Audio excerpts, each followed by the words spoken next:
चस है, आगे चल चस इसे कहते हैं चस है।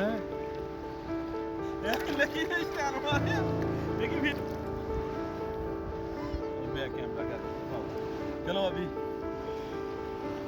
चल स्विमिंग कर। आ जाओ हम आगे जाएं ऐसे ही अकेले ही आना मैं साथ में आ जा बात मार के भी चले आ बच्चे बार बार बोल रहे थे कि हमने बाबा बीच पे जाना है, तो हमें ये हफ्जी वाला बीच जो है ना यही नज़दीक लगता था 150 किलोमीटर। लिहाजा हमने इसकी तरफ सफ़र किया। 4 बजे 4:30 बजे पहुँचे। गर्मी तो थी लेकिन चलें बच्चे भी खुश हो गए अल्हम्दुलिल्लाह।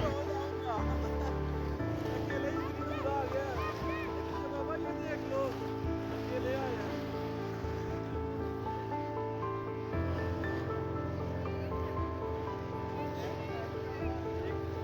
आया चोरिया थी।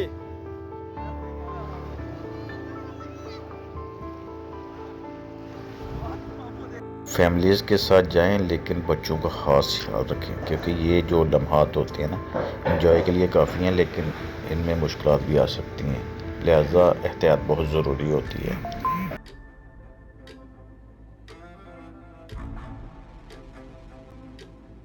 कल एक बहुत प्यारी बात जो आपसे शेयर करता, जो एक बच्ची थी मानसेरा से, वो बेचारी अपने बाबा के साथ आई थी, वालदा उसकी बीमार थी।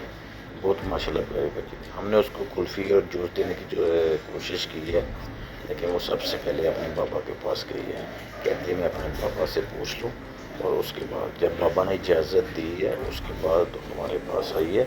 उसके बाद उसने कुल्फ़ी खाई है।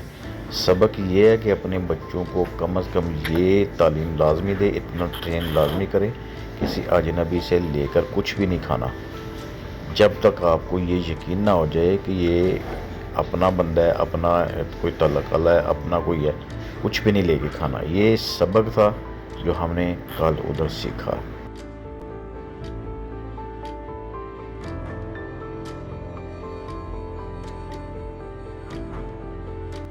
जो लोग हफ्जी और इर्द गिर्द ये नारिया करिया ओलिया हफर बतन वाली साइड पे हैं ना, उनको अगर वो फैमिलीज़ के साथ हैं, अगर नहीं भी फैमिलीज़ के साथ, तो वैसे भी ग्रुप्स बनाकर कभी कभार महीने 2 महीने में इन मौके को फ़ायदा उठाना चाहिए।